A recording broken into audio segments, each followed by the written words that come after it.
and gentlemen, welcome to this week's edition of the Rasslin Report. And here's your host, Rated R for Rasslin and Jonesy Chats Wrestling. Welcome back to the Rasslin Report, episode number 11. Lucky number 11. I'm rejoined again by my co-host, as per usual, Jonesy Chats Wrestling. Make sure you check him out on Twitch. Make sure you check out his YouTube. Make sure you follow him on all social media platforms. Jonesy, what's going on, brother? I'm good. Thank you for having me back on the channel. It's great to be here for another week on the Rasslin Report.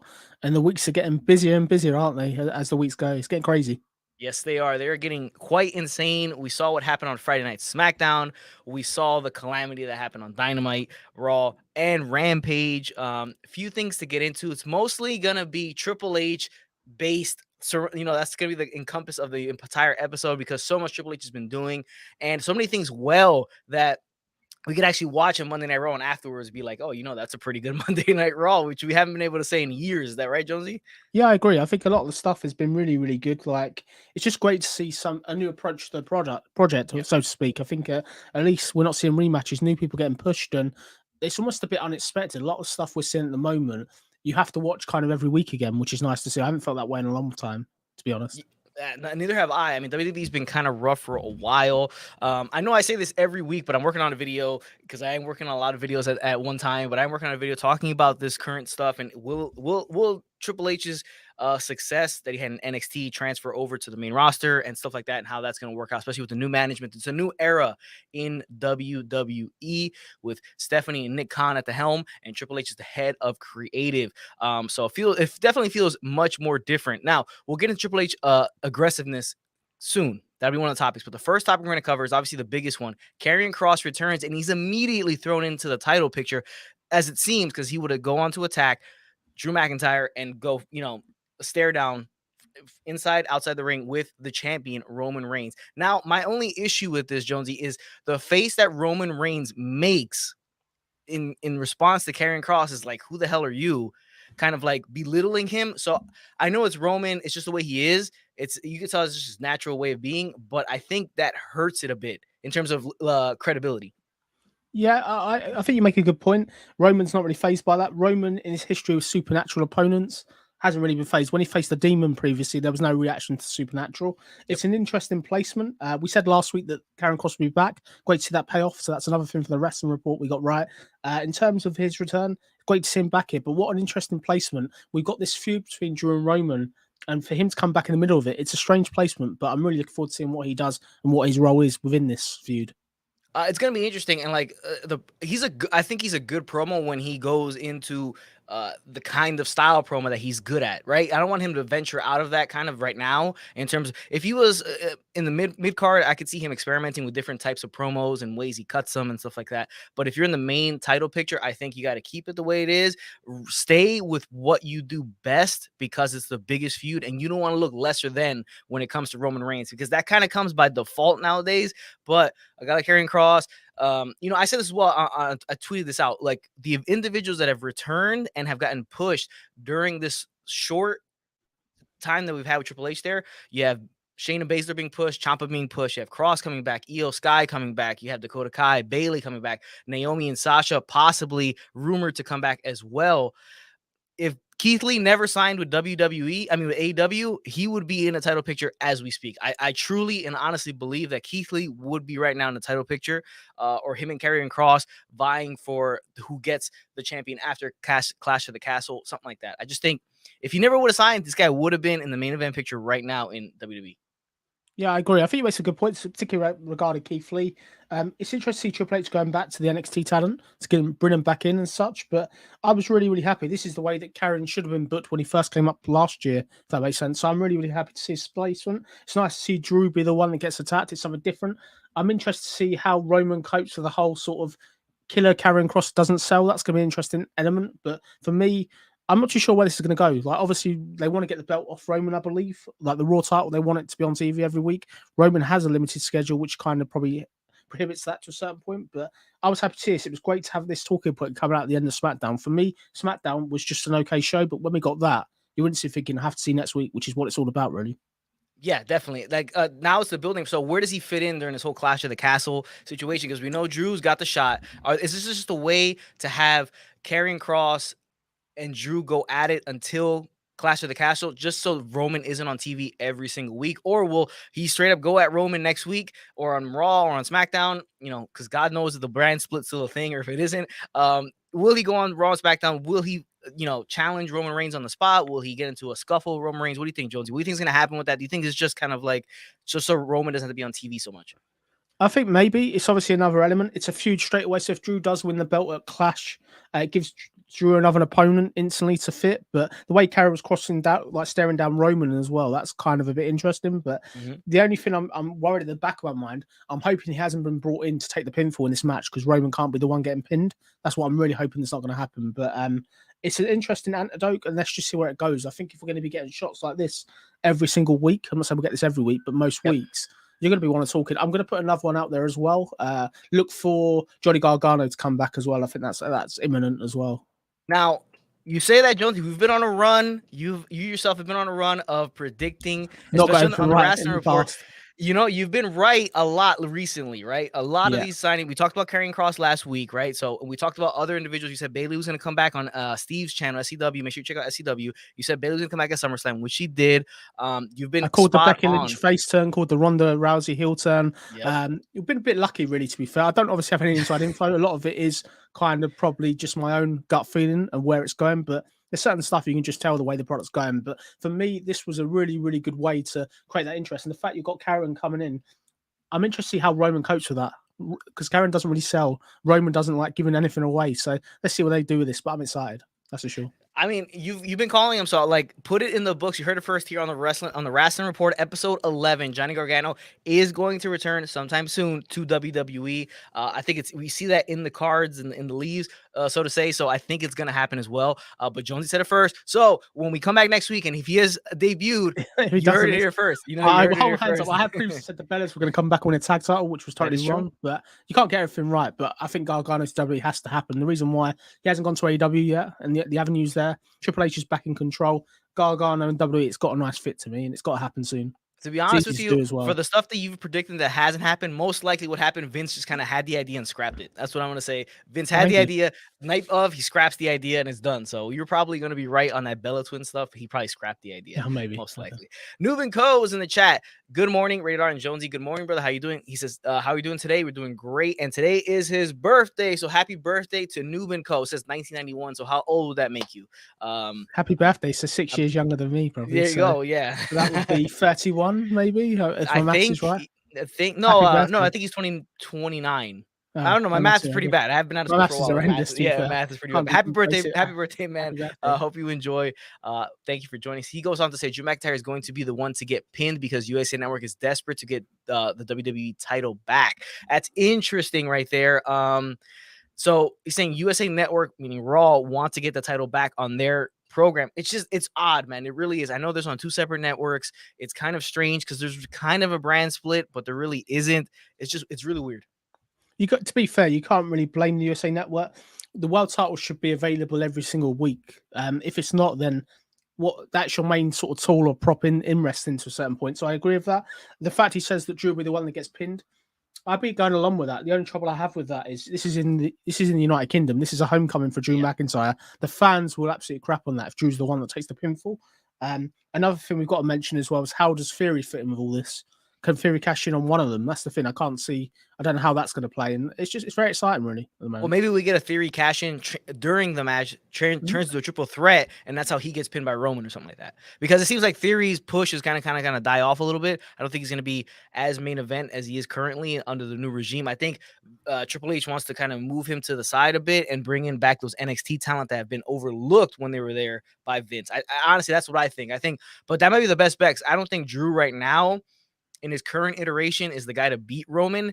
I know it's a homecoming event for him, but I just think since they brought the sword and since they brought his stories and the promos that he's been cutting, in the past with the stories they went too heavy into his Scottish lineage that it kind of just feels too gimmicky for me. I think if they just would have kept him kind of like as the badass that he was, I think he may have been a guy at this point to beat Roman. Do you agree that this is the point where Roman has to drop the belt? So you at that point now, or are you still all in on Roman that he's the best and he should never drop the belts because of it? I'm out. I'm out with Roman now. I was a massive fan. He's had a great run, but the way that he's gone very Brock-like, not defending the belt, I'm just getting a bit bored of it. It's the same thing every single month with him standing tall, and he's beating everyone now. Well, I think that falls on creative Hmm? more than I think Roman's just done in terms of Roman himself. What he's been doing, I think he's been doing great. I think he's a little bit.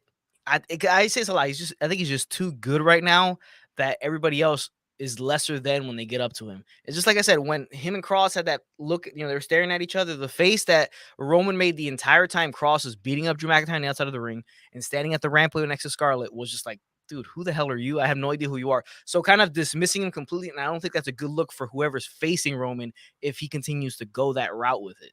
I think they should have called this gimmicky. I think what should have happened is the light should have gone out and he should have taken out Roman. The light should have gone out and Roman's taken out and Uso's taken out. Then you got Cross just standing there. That's the route I would have gone down. Like taking Drew out, yes, it's kind of the coward's way, but Roman's got the Usos. While he's got the Usos there, there's no real fear of him losing, which there's got to be an equalizer at some point. And it's pretty obvious to me. This is another one we'll put out there as well, Anthony, for the pay-per-view. Tyson Fury is going to be at this pay-per-view as well. It's on, I'm pretty sure. Like he's in Cardiff on that day already, and he's somehow going to play into it. Like I'll give a shout out now. Steve from SCW said a really good thing to me, that he reckons Tyson Fury is going to be equalizer to the Usos. I agree with that. I think that's probably what's going to go down, which means that it will be a one-on-one match. And we've not really seen Roman been able to get the job done without the Usos recently. That's a good shout right there because not only when you get the massive pop when he does come out, because you keep it a secret, right? Tyson Fury's coming out. He comes out during the match probably to stop the Usos. That's a massive, huge pop. It's believable because he's a big dude and he's a legitimate boxer fighter, right? So in real life, you can knock both those guys out. So you could see that happening. I think that's a good shout. I think I could definitely see that happening. You're probably gonna see a lot of stuff pushing heavy towards the UK side because really get those home crowd pops and get the home crowd really into it. I just don't think Roman's gonna lose. I think they're gonna find like a wonky way to do it so that they don't get booed by him McIntyre taking the pinfall. But I just don't see McIntyre right now coming out to be the guy to beat Roman. If I'm being honest, I hold my hands up. My heart says that I want Drew to win. Because it's UK pay-per-view, I'll be there. And I just want the TV, the title on TV every week. But my head says nobody can beat Roman. Roman is just unbelievable. Like situation's been put in that triple threat at WrestleMania last year, where that was a great opportunity to get the belt off. They didn't do it. This year at WrestleMania, they somehow didn't get the belt off him. This guy's unstoppable. You look at what he's beaten. This is an incredible run. This is Bruno Sammartino. I can't even Bruno Sammartino even. Yeah, that type of level of run now. He's that good. And if he does lose it, this is all because they want the title on TV rather than Roman not being good enough. Let's be clear of that. No, that's definitely that'll definitely be the reason why somebody's pulling the string. We need this title on TV more. We need to split the titles back up. I don't know.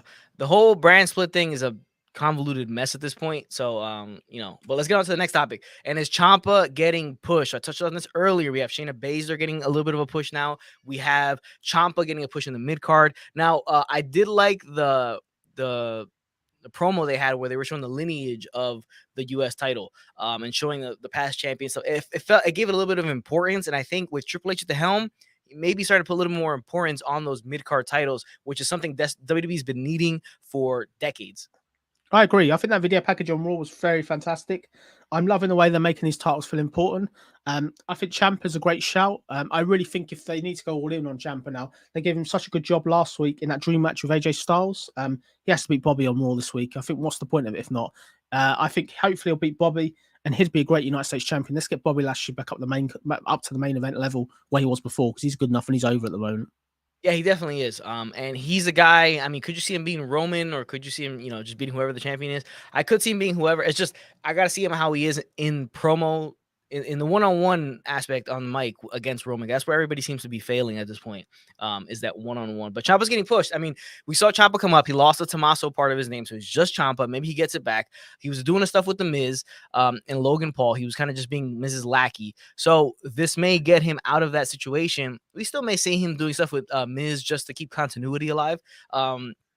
But in terms of going forward, we may just see Ciampa as a solo guy and getting maybe something similar to what we got in NXT, where he's a mainstay there and he's up on higher upper echelon of the card, high mid to main event.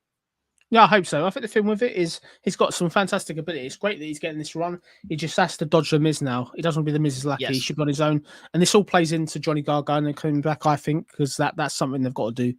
So I think definitely Ciampa is going to be a great number one contender. I just hope tomorrow he doesn't get destroyed. Otherwise, it'd be a bit wasted, in my view. Definitely. But I have faith in Triple H that he will get the job done in here, and it won't be something where we've seen this before. A guy gets pushed that hasn't gotten pushed before, and he gets crushed a week later or 2 weeks later. I remember when Zack Ryder won the Intercontinental Championship at WrestleMania 32 or 32. He loses it the next night on Monday Night Raw to the Miz, and I think the Miz, slapped his dad, or somebody slapped his dad too. It's just kind of one of those disasters. So I have faith that hopefully that won't happen. But leads us into our next topic. Triple H aggressive signings will continue. Triple H has gone out and said that he is definitely moving forward and reshaping the entire WWE roster and bringing back a lot of talent that was either did not resign, or released. And we've seen that already with the returns of Karrion Kross, Io Shirai, and not Io Shirai, Dakota Kai. Well, Io Shirai seemed like she was on her way out of WWE. The rumors said she was going back to Japan, but she's obviously sticking around for the time being. Who do you have, other than Johnny Gargano, like you said before, coming back? Now, I brought up Keith Lee because that would have been cool, but he's obviously signed with AEW. So if he would never signed, he would be in the title picture right now. You could bank on that. But what do you think, Jonesy, in terms of other than Gargano, who do you see coming back? I think Braun Strowman's a good shout. Like, I think the fact is he's gone nowhere. If they can get him to lower his wage demands, his girlfriend's already in WWE. Yep. That's Raquel Gonzalez. So that's kind of one thing there. It makes sense. Obviously, he was doing that film with Karrion Kross and EC3 in that promotion as well. I think Braun's an easy one to do. He's another big man that can offer something different. And in terms of others, it's just down to really who they can get, who's available, and who's going to make a difference. Nick Khan is still obviously signing the paychecks, but there isn't that many of the big stars they've released that will come back and have that buzz feeling, if that makes sense. A lot of the big ones, besides the obvious, obviously Sasha Banks and Naomi, they're coming back. That seems to be pretty obvious everywhere that they're going to be coming back. And the thing with it is, I think I'm more interested to see what they do with these AEW wrestlers whose contracts are expiring. The next year and a half, loads of wrestlers' contracts from both sides are expiring. So I expect to see a lot of talent sort of changing shows. And I think it's going to be a really exciting time. Well, it's going to be interesting. So, I don't see, there's not that many names out there that aren't currently signed to AEW where they can jump ship. So Johnny Gargano is obviously the biggest name you can think of right now that's been released or hasn't re-signed with WWE. Other than Bray Wyatt, maybe we see Bray Wyatt come back as well. That could be another one. But it's the money. It's the money, with him. Huge money. But I'm feeling like it's going to be a lot of NXT guys, though. Yeah, I think that's probably like a lot of the NXT guys that weren't pushed right. Maybe. Tell you what I'd quite like to see that I think didn't get a fair rub. Hit Row. I'd quite like to see them. Yes. Obviously, you can't bring them all back, but some of them. My biggest fear, this is the one I really don't want to see, but I think may happen at Royal Rumble, is going to be Nia Jax, just for a cameo. I could see them going down that road just because of it's The Rock. The Rock is coming back supposedly at WrestleMania next year. He will want a favor maybe, and that favor will be potentially bringing Nia Jax back. I hope that doesn't happen, but we'll see. But it's just interesting to see who they can sort of get back and who's on the right kind of money, really. What it comes down to is the paycheck and what they're paying. To me, a lot of these people have been released. I imagine they've been brought back on less than advantageous wages, probably. I don't know if that's the case, but it would make sense with Nick Khan. It would make sense because if they haven't made a splash somewhere else to bring their name value, their price, their asking price up, then they can essentially just come back for a little bit less than they were getting before. So we could see that. Newman Coast says, I believe that Kairi Sane might return along with Tegan Knox and John Morrison. Now, John Morrison, is he all elite? Because I think I saw this post that he was, but that doesn't really mean much nowadays when they say, oh, he's all elite now. Because he was Johnny Elite, right? He showed up. Yeah, I think that was a one-off. Like, he's been doing a lot of work in AAA. As Johnny Impact, or not Johnny Impact, Johnny something else. He's in basically AAA. But no, I think Tegan Knox is a great shout, particularly this UK show coming up in a hometown. It's an easy one to do. The problem with Tegan Knox, I think, is the injury record. WWE will continually having to pay her because she was injured, which is no fault of her own. So that might stop it. But I'd like to see John Morrison back. John Morrison was fantastic.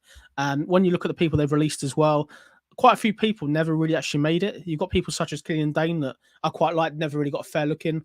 And you've got other people that potentially may come back. Like, you've also got people like Marina Shafir that obviously has gone to AEW. Is she signed or not? And other people really. I'll tell you who else I'd quite like to see as well. Another one, Tyler Breeze. This may sound crazy. Put him in the Maximum Model stable. I think he'd be a great hand, a great fit. That's what I would do. I think too, you can even add Fandango into that group as well because they all kind of fit, right? The whole. I think he'd be a great fit, and it boosts that stable, so to speak. Yes. Definitely. I was I mean, if you watch any of my previous reviews, I used to do with my brother and stuff, you know, in the studio, we loved Breezango. That was our team right there. We love those guys. So that would be awesome if they brought those guys back. But that's a good shout by you. Tyler Breeze, I mean, the guy's almost entire NXT solo run was based off of kind of like a male model type thing, you know, and he had his summer homes or his winter homes that he was staying when he was introduced each time to the ring. Fits like a glove, basically. I mean, the gimmick is basically him in NXT.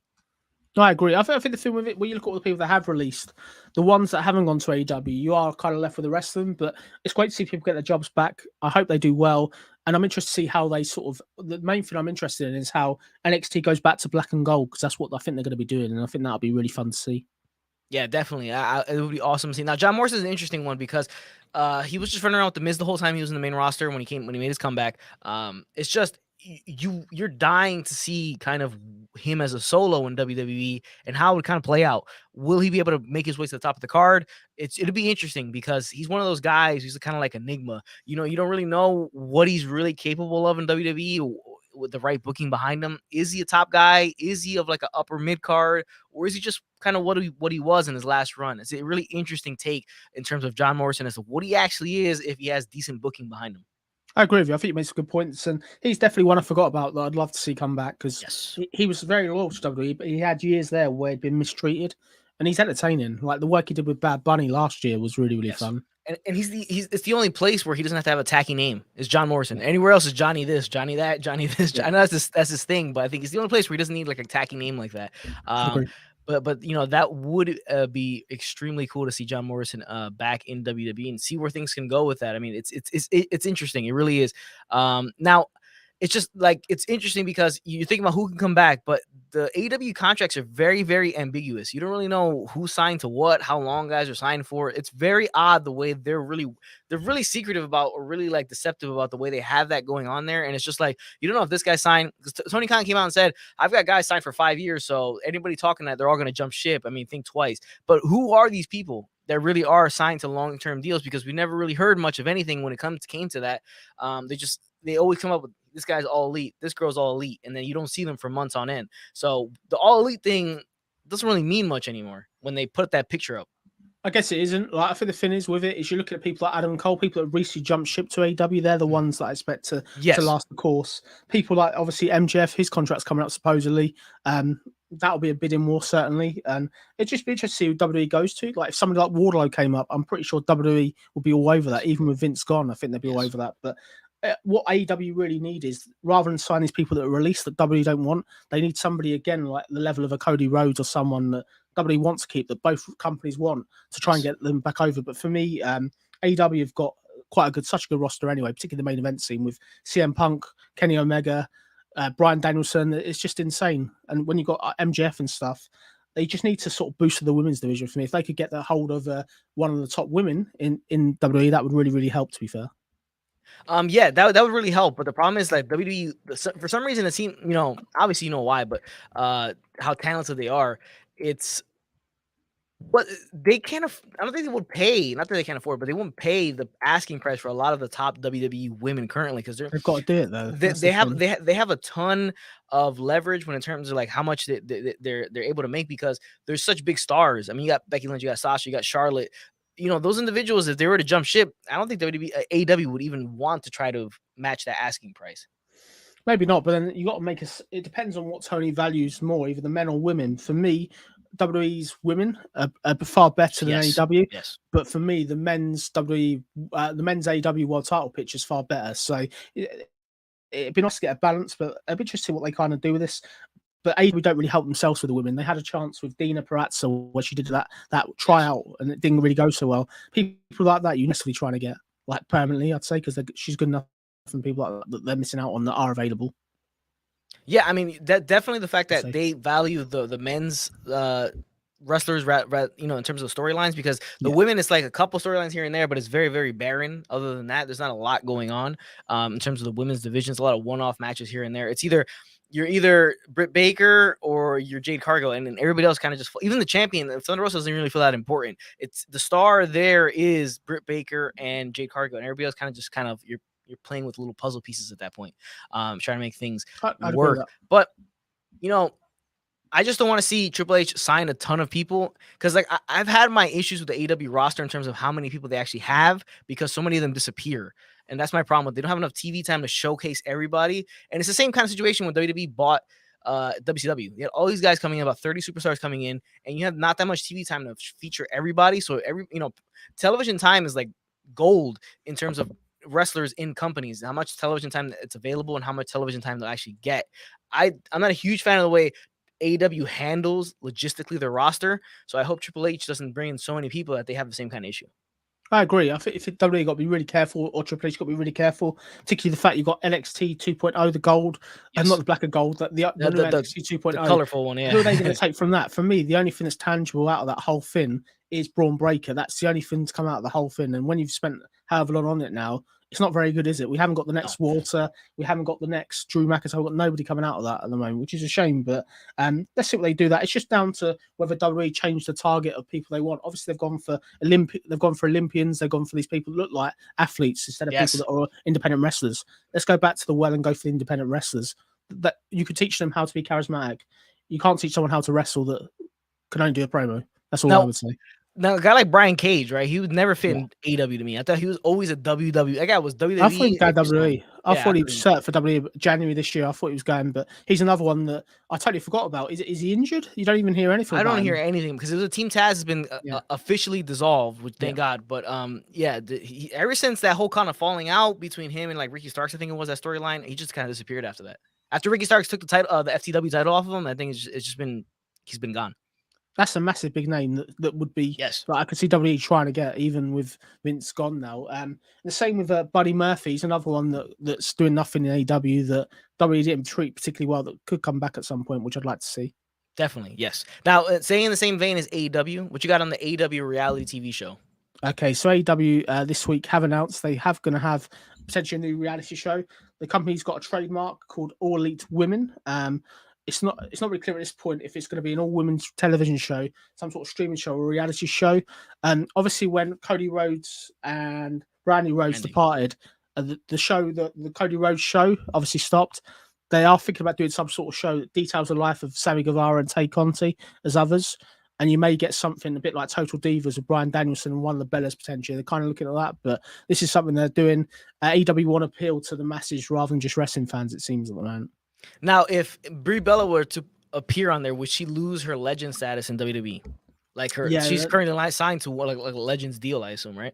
Yeah, I'm not too sure how that would kind of fit, to be honest. Yeah. Maybe they wouldn't do Bryan Danielson, but I think obviously Sammy Guevara and Tay Conti is quite an obvious one. You could do the Bunny and the Butcher, their husband and wife as well. You could do a few like that, but it's just AEW trying to handle something different to try and replace Brandy Rhodes' show that's not on TV anymore, really. Now, was there any agreement on the fact when Cody Rhodes jumped ship that the show would kind of come with him to the USA Network, or would it stay on TNT? Would they continue to do seasons of it, but just feature it on different, like on the same channel, but he's in a different company? Because I know he kept all his logo, his merchandise, his name, everything like that came with him. So does that show come with him? I have no idea. I wouldn't have thought the show would come with him. Although this is AEW's Cody Rhodes we're seeing on TV. We're seeing on TV week on week. For me, it's an AEW venture, so I don't think the show would come with him. I think they want to rebrand Cody sort of and just see the wrestling side of him as a serious wrestler. When he comes back, he's going to be very, very serious, I believe, instead of all this fun and comedy and smiling. I don't expect that.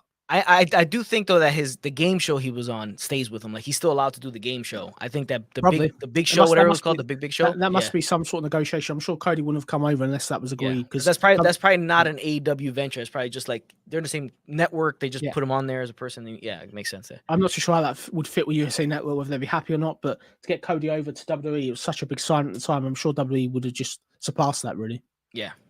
Eric in the chat. Eric, good morning. Thank you for joining us extremely late, but you're here, Eric. I need you to be here more on time. Okay, so that's the AEW reality TV show, kind of seemingly going down the route of WWE. And people complain about WWE and the stuff they've done in terms of what they focus on and stuff like that. And AEW is going to go down the same route. I mean, you figure they're going to go very similar because that's what's going to generate enough money to get them as a bigger company as WWE. It just is what it is. You got to venture out of the ring and bring in other viewers, other different fan bases that are just like reality TV show. You could get somebody hooked on AEW just by them watching their version of Total Divas or Outside the Ring stuff, and they just come in and watch what's going on in the ring. That totally happens. So they're gonna go on the same route. So they're gonna follow step with WWE in terms of stuff like that, going outside the realm of in-ring stuff to bring in more fans. It just is what it is. I mean, that's the nature of the beast. I agree with you. Now, next topic, saying AEW All Atlantic title. What's your thoughts on this? Because Pac won this title, and he doesn't show up on TV. He just defends it anywhere other than AEW. I think it's a tool to get AEW's name out there to other promotions across the world without them paying any sort of fee. I don't think they pay a fee for the title to be on TV, or maybe they do. But for me, it's a bit like back in the 90s where we had the Smoky Mountain Wrestling title talked about in WCW television, when you're sort of getting it going out to different territories or different countries to try and get out there. Really, it's just a marketing tool. That's what I think of it. But with the nature of the internet and social media the way it is, do they really need to do it? Because I think you can find anything nowadays. I mean, if you just type in the right thing, you can find whatever you want. I feel like they had a whole tournament for it, right? So, and then the match they had at Forbidden Door was Miro, Malachi Black, and Pac. I mean, 3 big names. Miro came back from his disappearance and came back for this specific title, and you even got a feud out of it later on with Malachi and Miro going on. Now it felt like, the hell was the point of it? You know what I mean? And then it's featured on Dark, but it's just like clips of the match that happened somewhere else in another country, and then they just briefly touch on it on Dynamite. I think it's just like, I don't know. It's just an afterthought. Yeah. AEW have got too many titles. Obviously, they're adding the trios title, as we know. It's just an afterthought, and it gives Pac something to do. He's a great wrestler, but it'd be great to see more on TV. I don't know if it'll be defended at all out. I've not heard anything about that at all. Now, is Pac have issues getting back into the States? Is that why? Because he seems to be on these hiatuses for long periods of time where he's not showing up on AEW television for a while. I mean, the Death Triangle thing has been an on-running faction, but it's been so hit or miss because he's been gone. It's just been Lucha Bros, and then he comes back in. It's a big deal. They do something, and then he disappears again. It's very strange. I don't know if you have any updates on Pac in terms of his work status, where can he not travel to the US? I've not heard that. I've not heard he cannot travel. The only thing I could say is, if that is the case, AEW are very stupid putting the belt on him. Yes. Unless this is a problem that occurred after, surely you would find a way to get the belt off him. He'd lose it to somebody in Japan or wherever that can defend it every single week, I would have thought. But no, I've not heard that's the case. I just think there's not enough TV time for AEW to push it. With everything that's going on at the moment, the focus is on the trios title, the world title picture, and all the other sort of feuds they're trying to build. That it's just a secondary title, really. It's not really important. Yeah, in all honesty, I think what they should have probably done, unless there's some outlying issues in terms of what's going on with this title, is to honestly have individuals from other promotions come and try to beat him on AEW television for it. That way, that promotion is being showcased, because you would showcase, okay, here's a highlight package from him in this organization over here overseas. He comes here, and then you're showcasing both at the same time. You're having guys tune into AEW television, and then you're having that promotion at least be somewhat brought up, like, oh, okay, this promotion, I think they should do something like that, unless there's an outlying factor there as to why they can't. I think it's a good idea. The only problem with that is you get the whole creative control of promotions want to be represented in a certain light. Yes, we don't want our guy to job. We don't want our guy to do this. Our guy can't lose by pinfall. You know what I mean? But I like the idea. I think it's a great idea. And whoever they do send, as long as they're represented well, that gets their product out, doesn't it, on national TV? I mean, the Forbidden Door it's a messy situation. Be honest with you. It can get quiet. The Forbidden Door has gone quiet. Majorly quiet now, but it's a messy situation because everybody has their own egos involved. You have other promotions, their promoters are like, you know what, my guy, no job, man. He's not doing the job here. You got to figure out a schmozzy finish. You could end up getting a lot of schmozzy finishes if everybody's on the same page of working together. I agree with you. You could get it kind of smodgy, people going into business for themselves, but yeah, I think it's one of the things, particularly the Forbidden Door, unless it involves Japan, AEW really don't seem to have branched out anymore, which I'm surprised about. But if it gives them more time to concentrate on their own products and develop their in-house roster, then it's a good idea, in my opinion, just to focus on yourselves. Yeah, I mean, honestly, it makes a ton more sense. It's very, like I said, it's a messy situation in terms of how that goes along, because there's a lot of egos involved. So the All Atlantic title, wrap it up with that. It's an odd situation. It's very weird. It's a secondary title that means almost absolutely nothing at this point in terms of what it means to AEW. And I just feel like you gave us a tournament for something that we're never going to see, mostly, unless you tune into the overseas stuff that you're able to see it live, but nobody else is going to see it unless is it only a pay-per-view thing? I don't know. It's very, very odd. I think, honestly, the injury to CM Punk through AEW creative like in 20 million directions. I don't think they've been able to kind of recover from him losing Punk to injury. I just think that threw him like in a million different ways. I agree. I think the thing with it is AEW, they've hit that brick wall now. They've had years and years of growth. They can't seem to get above that sort of figure of viewers that they're getting at the moment, which is a shame. You've got the people that obviously love AEW, the diehards that have been there all the time. Getting that third wall broken to get these new people in to watch the product is the danger they're having. But I think that's the thing. And these injuries all at once have been pretty unlucky. So many people have been injured at once. But when everyone does return, it's going to be exciting. My biggest question for you, Anthony, is what are they doing with MJF? Where is MJF? This is for a guy that you're paying huge money to, his contract's dwindling down. It's meant to be a storyline, but you're not even giving some sort of update of we can't get him back to the company. We're not sent him to Impact Wrestling where he just turns up where he wants. You know what I mean? We're not doing anything like that, which to me, I would have done that. I would have thought if I was AEW. Now, there's a term in the States called dropping the ball. And this is probably one of the biggest ball droppings of all time. And there's no innuendo, like no pun intended there. They literally dropped the ball so huge, unless it was purposefully and they just had no idea what to do with it afterwards. It was just one-off thing. Let's just do this for clicks and clickbait stuff and that. And we're never going to do anything with it anyways because he's leaving or his contract or whatever. But they dropped the ball completely with this thing because you do this huge storyline, the pipe bomb thing gets 1 million views, clicks, everybody's excited about it, and then you never reference it again for months on end afterwards. You allowed everybody forget about it, which is probably the cardinal sin in professional wrestling. You let individuals forget because once they forget, they don't care. And that's what's happened here. They've dropped the ball completely with MJF. It's a disaster. Unless it was, like I said, unless they had nothing planned post pipe bomb promo, it's a disaster. I agree with you. I think the thing with it just shows how unimportant MJF is in AEW at the moment. But for me, I can't explain it. Obviously, his promo was a shoot promo. He should be turning up, though. It should be a case of you're not keeping me out of the building. I can only believe he's going to turn up at All Out and somehow potentially cost Wardlow, but I hope they don't do that. I think he needs to turn up at All Out and get involved in the world title picture. For me, he needs to be a loose cannon. The fact we've not seen him on TV, there's no mention of him. It's unbelievable, really. Like for one of the most over people in wrestling. One of the failures of AEW. Really, I've not been impressed at all, sadly. Yeah, it's been I don't know, man. To be honest, it's a humongous failure in terms of AEW, like you said. And it's just how could you let something like that just kind of slide and just be like, okay. I agree with you. Considering you had all these people injured, you had Omega missing, Adam Cole missing, you had not John Moxley, Bryan Danielson was injured. Yes. All these people were missing that were main eventers, and you didn't think to bring MJF back to try and help you. It's just crazy. It is. Eric was saying in the chat, he doesn't even know what the title looks like, meaning the All Atlantic Championship. I'll show you right here. That's exactly what it looks like. It has all countries' flags, a bunch of countries' flags there. You have seemingly Japan, Canada, the US, the UK. I can't see what the other one is. There's a Mexico one there as well. Japan. It's Japan, Mexico, and I think that the other one is Turkey or Switzerland, maybe. Not Switzerland, Turkey, it looks like. Okay. Yeah, it might be, yeah, I think it might be. But yeah, so again, there it is. That's what the title looks like, but you're never going to see it on AEW television post of Forbidden Door because that's seemingly the case. Very strange.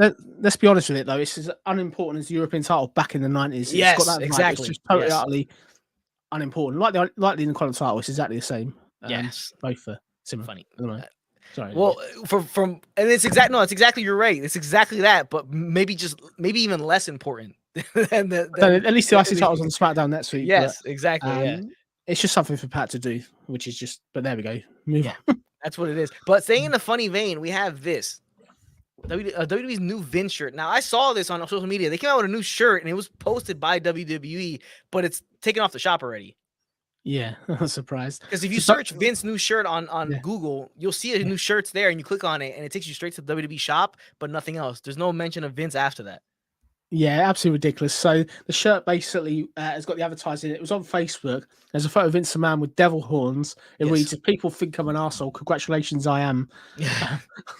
I can't believe they put that out there. I don't know if that was a faff or just a joke, but for me, somebody that's retired with all this controversy and stuff that's going on, I don't know what they're doing. It seems like they put it out there and they immediately said, "Okay, it's a bad look. Let's take it off. Like we shouldn't try to make money off of what happened or his retirement." They're trying to be controversial. They're trying to be Austin 316, but it's not funny. You know what I mean? Like Austin 316, if you're religious, you find it offensive, but it was going somewhere. Whereas for this shirt with Vince, people don't really care for Vince, and putting a shirt out there for sales just shows that it's a really low ball move from WWE.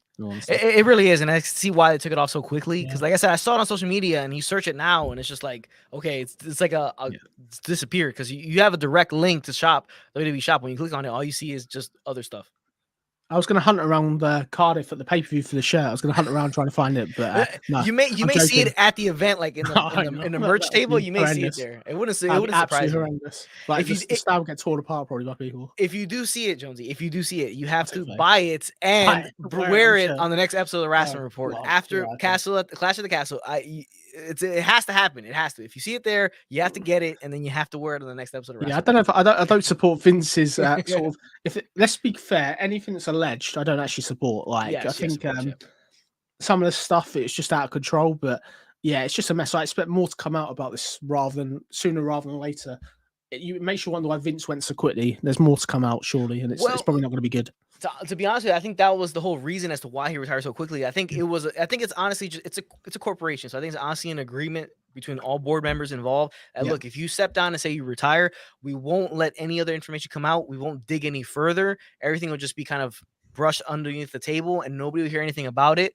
And whatever happened, and it'll just stay quiet after that. It may do out of settlement, out of court settlements with the alleged victims and stuff like that. They may do that, but I think honestly, the plan and the deal was that look, you quietly retire and leave, and we'll just leave it as is. I honestly think that's what happened because the timing of everything was just very strange. Because normally he would retire after more stuff would come out. We didn't get a ton of information as to what happened and what the alleged acts were. Because at first it was said all consensual affairs. Everything was consensual, which is fine. So, but then all this other stuff came out. So I think that's the deal.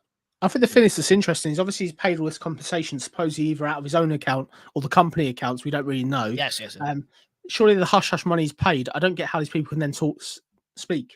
Surely from a legal perspective, they've accepted the money. But horrible situation. But as wrestling fans, we are spoilt by Triple H taking over, and it's an amazing time now.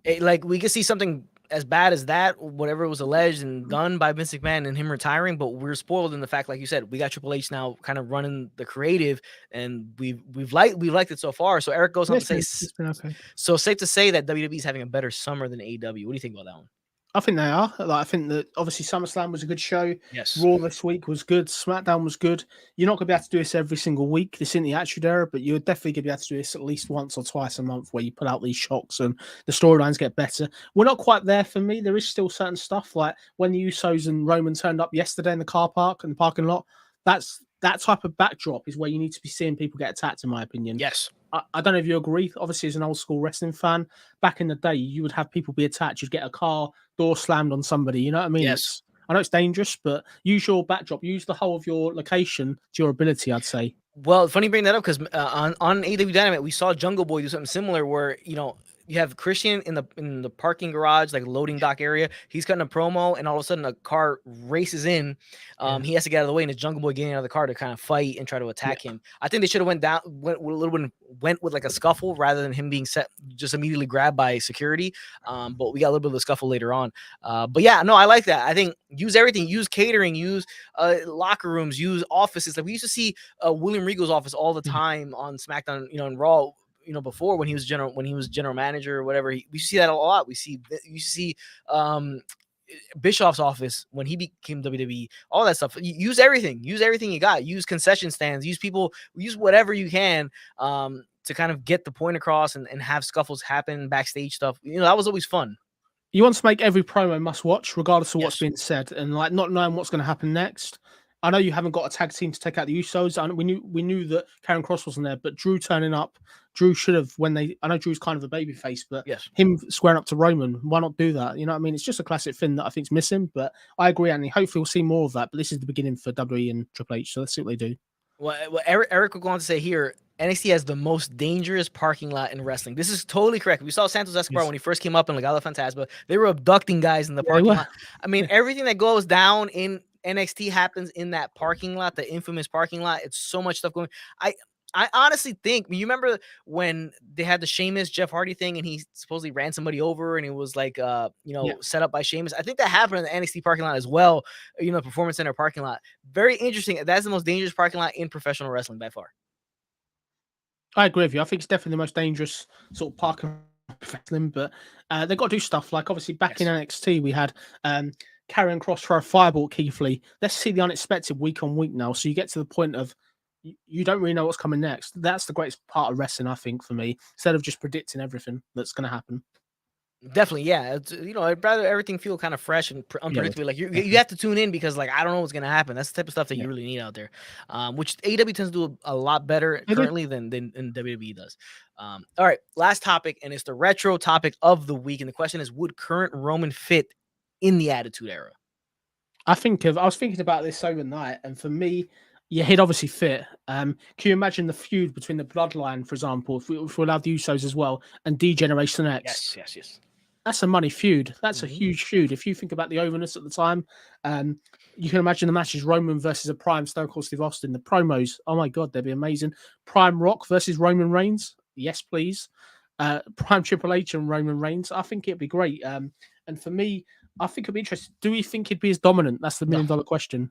No, because there's too many people that were championship worthy and level that title got. If you look at Attitude Era, the title got bounced around a lot between the core of like 6 guys. It was like back and forth between these guys a lot. You had Angle, you had Rock, you had Austin, you had Triple H. Around 99, right? He wins it. So you have like that group of guys that it was just kind of passed around because you had so much talent. So he just would have fit in as a. And Mick Foley as well, because he won it 3 times, right? Yeah. So you have it. I mean, honestly, Mick Foley they call him, Edge called him a transitional champion, whatever the case may be in their feud at the WrestleMania time. But you had that going forward, so he would have fit in as just another guy that the title would have got passed around to. Now, in terms of look, he might have been the best. He might have had the best look of everybody there. That's the whole thing, that he brings a different look. Maybe Triple H can compare him in looks because of his physique, but in terms of look, he may have been the guy who had the best look, and he may have got the title maybe a little bit more than a couple other guys, but he just would have been another guy that I think would have fit in right there. He just got the title passed around. I think it would have been good. I think it would be great to see.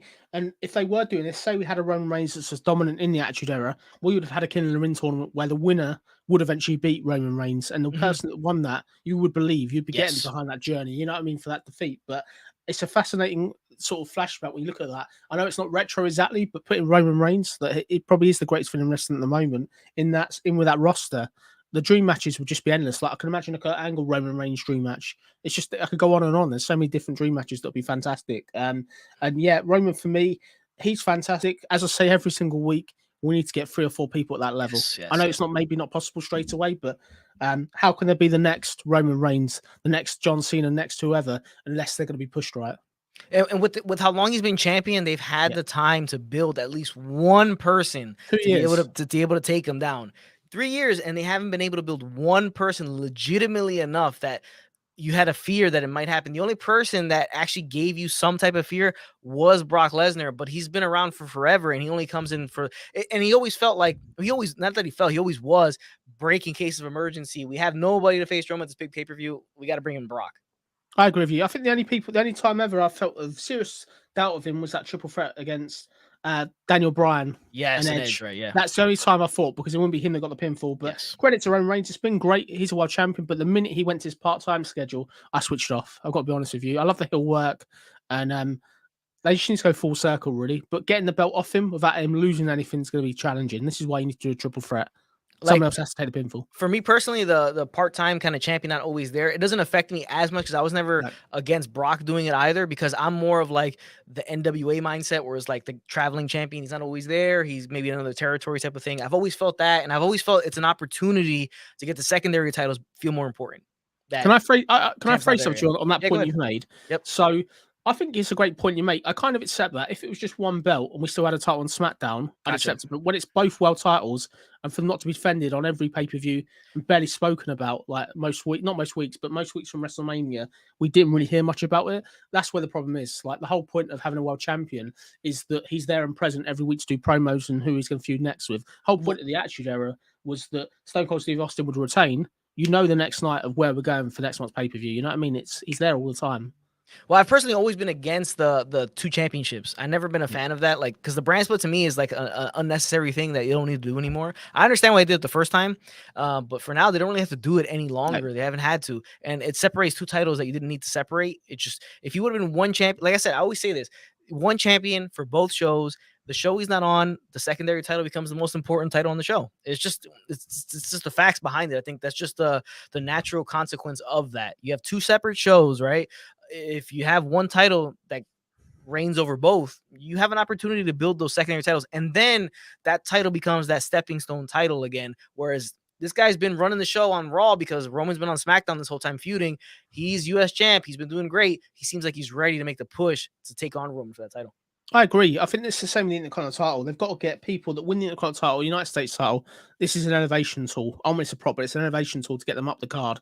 So by the time we get to WrestleMania and SummerSlam next year, you want to be having 3 or 4 people that you can go at any point the belt can go to. Because in AEW at the moment, we've got that. At any point the belt can go to somebody, and it doesn't feel like a drop off. Does that make sense? No, definitely. It doesn't. It doesn't. And it's just another way to build stars. So that's what you got to do. Yes. And they have the most trouble. That's like it seems to be the thing WWE has the most trouble with is building up a star. Even when they get the foundation from NXT, they get the foundational work done. They still can't even get him across the finish line to kind of get him to the point where he's believable. I think what I find more than anything is you give these people get a certain rub. They're on some sort of push, but they've got nothing tangible by the time that ends. Yes. I was thinking about somebody the other day, Nakamura, for example. I know he's in this feud with Gunther, but this guy was challenging AJ Styles for the world titles at the start, and he was just one of the most over things in NXT, but they can't seem to hang on to anything. They seem to, because they're booked so badly, WWE can't seem to get anything out of them long term, which is a shame. Really. It's all down to Vince McMahon's booking. Triple H maybe has to do it slightly different, but this is the biggest problem in WWE, I think. One of them. Well, we're gonna have to see, because this is the test of time right now with Triple H. Is if he's gonna do the same kind of stuff, he's gonna be able to make these individuals mean more when the feud is over than mean less when the feud is over, and that's something WWE's been doing for a while. Everybody seems to mean less when the feuds are over, so that could happen. Numiko says the first time was terrible. Women's unifying angle that didn't last long. So talking about Becky Lynch, I'm assuming unifying the 2 titles, having undisputed both titles didn't last that long, because it's not. I don't know why, but in wrestling, it's not really that great of a look when they have both championships for the same division. Particularly when the woman that loses it or has to vacate it, take the belt, go on. No real hitting them with the belt in the head or anything like that. You know what I mean? No real anger for dropping the belt. I think that's the trouble. Like, these people got to show real investment for that belt, because that belt should mean everything to them. Really. Yeah, it definitely should. Eric wants to say they need to make the Intercontinental title mean something again. That's something that's been 20 years in the making right there, with them having to make that title mean something. It lost a lot of its luster. I'm not gonna lie, the end of the Attitude Era, right? It lost a lot of its luster at that point. When the Attitude Era started, it kind of lost some of its luster as well. It's just at post Attitude Era, going into the ruthless aggression, stuff like that, it just started to lose its value at that point, because they didn't focus on it enough. They didn't care about it enough. It started to lose value at that point, and it hasn't really ever regained any. I'd agree with it. I think the thing is, you look at it back in the day, how important it was when we had Scott Hall and Shawn Michaels in that ladder match at WrestleMania, SummerSlam. Yes. That's how important it was. But for me, the Intercontinental title, I'd love to see it on pay-per-view. The trouble you've got people such as Gunther that are fantastic. They're too good to be beaten. Yes. So this is a guy that's far better than that belt, and it's how they get the belt off him. It's exactly the same problem as the world title. You need to be using this tool or this title as a prop to get people over, and then that way they could go on to better things. You know what I mean? Yeah, that's the way. That's what's always meant to be. Like, it's always meant to be that. Eric want to say the worst is guys like Rusev, Zack Ryder, and Perfect 10 Tyler Dillinger, who got over on their own and they never took advantage of that. You got Rusev with the Rusev Day stuff, got over on his own after they botched the whole. Guy came out on the tank facing John Cena at WrestleMania, fell off a cliff, comes back on his own with the Rusev Day stuff. They botched that. Zack Ryder with his internet show on the YouTube and all that stuff like that, got himself over. They didn't really do much. They buried him eventually. And Ty Dillinger was popular in NXT, and when he comes to the main roster, they just never, built on it. It's tough. Like, it's just really, really tough. There is some stuff they do right, but attention to detail, really. You've got to have an idea of, you should know where you are at the moment besides injuries, of what your card is for WrestleMania next year at this point. Like, I know back in the day, Vince McMahon would know his card. Sort of back in the 90s, at this point, if they did a pay-per-view SummerSlam, he would know at WrestleMania, besides injuries, contracts coming up, this is the main event we're booking at WrestleMania. This is how we're going to get there. So-and-so's going to the Royal Rumble. So-and-so's going to come back. You know what I mean? I just want to see that attention to detail. Plan 6 months to a year, they had it planned out. You need to do that, really. Yeah. I'd like to see that. You have to. And you have to have it planned down and adjust on the run kind of thing. Oh, I get you're going to have injuries and stuff, but so if you've got an outline of a card, even if you get 1 or 2 injuries, you've still got the rest of that card you've thought about all year that you've built. Exactly. Yeah. and that's just the way it's got to be. But interesting time in WWE. It's a new era, right? So we're talking about new era in WWE. We're gonna see this upcoming Monday Night Raw and SmackDown as they progress towards Clash of the Castle and the booking scenario going towards that, and how they, how Triple H moves these pieces around. If he brings in anybody new, we'll see. But it's kind of all hands on deck right now in WWE with the new regime in. But that's the Rasslin Report, episode 11. We appreciate everybody for joining us. Everybody in the chat, make sure you drop a like on this video. Anybody who sees it afterwards, after post live, hope you enjoy and appreciate you tuning in. Jonesy, once again, episode 11. We got episode 12 next week. Any last words? No, thank you for having me again. It's been great to be on. Looking forward to episode 12. And yeah, hope you have a good week. And thank you all for watching. Thank you for your comments. It's been great fun. Thank you for having me on, man. Yeah, awesome. Appreciate it, Jonesy. Appreciate it to everybody who joined us. And we'll catch you guys next week for episode 12 of the Rasslin Report.